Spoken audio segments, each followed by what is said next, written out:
Hello guys, sipagan lang natin mag-upload. Sayang ang dolyares. Ayan. Wala man tayong kita sa ngayon kasi maliit ang kita. Pagdating ng araw, meron tayong aanihin. Malay ko ba at the age at 65 meron ng ano yan, dolyar. Kahit pa paano may pambili ng maintenance. Diba? Ganun lang ang life. Magtanim lang tayo ng magtanim. Para in the future meron tayong aanihin. Diba guys? Ayan. Alas 10 na ng gabi pero dito pa rin ako sa labas. Walking. Kailangan natin mag-walking for the sake of our health. Of my health. Ayan. Gusto ko na sanang humilata. Pero wag.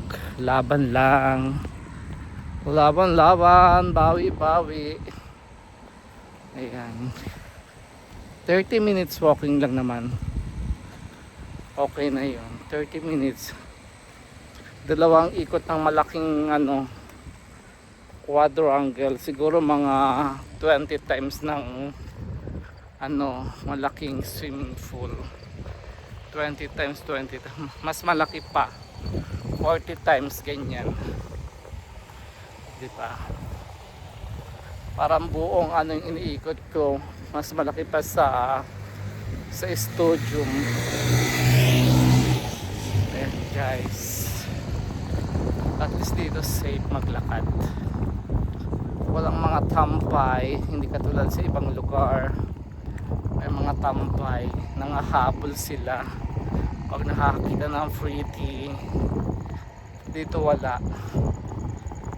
Ayan.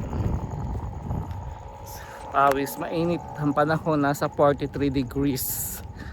Kaya ingat po lahat. Kung sa Pilipinas ay puro tubig, dito ngayon ay puro init. Mainit din yung singaw ng hangin kahit may hangin siya guys. Ayan. Thank you so much. I love you all. God bless everyone. Huwag nyo namang skip ang aking patalastas guys.